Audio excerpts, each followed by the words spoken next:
Hi, my name is Heather Borsani, and today I will be doing a persuasive speech for you.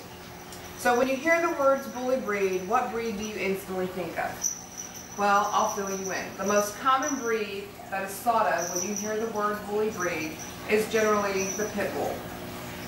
Pit bulls are a commonly misunderstood breed of dog, but today I'm here to tell you that they are just like any other breed. Unfortunately for this particular breed, the negative stigma that they get from the media also plays a huge part in the abuse and the neglect the breed receives, including social clubs or gatherings or gangs. They often use these animals to do things such as represent their establishments because of the strong, fierce look these dogs have. Sometimes they even use the dogs illegally for money and even worse for drugs, all to prove who is the top gang on the street. Those are just a few of the instances and examples that I have for you that let you know just exactly, about the negative stigma and the misunderstanding that the pit bulls come across. In a recent finding, the National American Temperament Test Society has continually ranked pit bulls better in temperament than any other breeds. And this includes breeds such as the Bichon Frise, the Border Collie, the Chihuahua, the Collie, the Dachshund, the English Setter, and even the Toy Poodle all score below average, and many more far below than that of the pit bull. It really is a sad case when you think about it, because I would have to say that even half of all the people that I know, that even after hearing all of these statistics, would still never own a pit bull in a million years. Now I know you must be asking yourself at this point in time, what is my point and where am I going with this? But my question to you is, are you really paying close enough attention when you hear of a pit bull attack in the media? Is it really a pit bull, or is it a terrier mix of some sort? Because typically when you hear of a terrier mix, you can say, well, yeah, it is a pit bull, but generally speaking, the two breeds are actually quite different.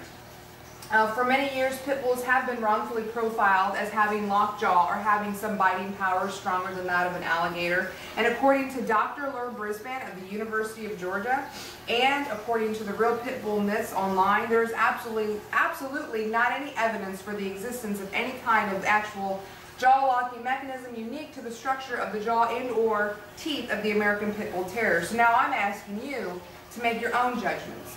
You may remember when the pit bull breed made its debut onto national television for the first time into our lives in shows like Our Gang, or also better known as The Little Rascals. And did you also know that even people such as Helen Keller owned pit bulls? Better yet, did you realize that pit bulls used to actually be considered a hero in its prime?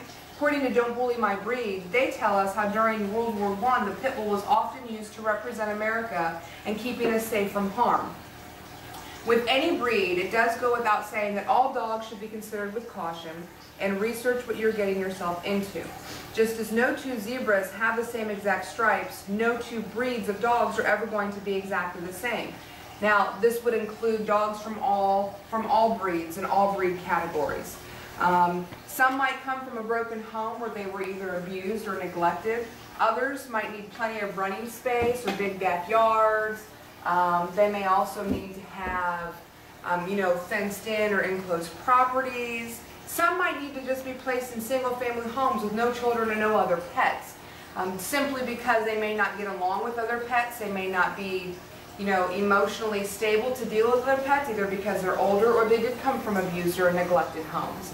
Above all else, you should never ever judge a book by its cover, because just as you never know,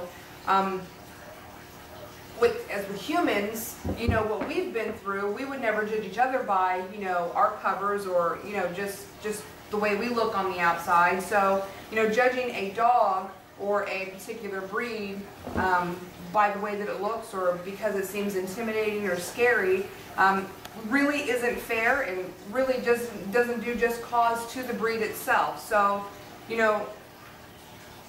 just remember that when you do go to pick out a dog, or when you do go to pick out a breed, or when you do go to figure out, who you're going to invite into your home to be that companion for your friends or your family, you have to understand and remember that, just as all other breeds and just as all other creatures, pit bulls, they don't have voices to express how they feel or what they want. They don't have that way to be able to look at you and say, hey, I'm having a bad day, or hey, just because you saw the dog on TV, attack and was acting outlandish doesn't mean that that's how I'm going to be, or how every other dog or breed of dog or pit bull is going to be. You need to remember that they will love you unconditionally, despite your color, your creed, religion, or your will. And don't you really think that we should probably return the favor and do that justice to them instead of doing them an injustice by running every time we see them, or by cowling and cowering away every time we see them?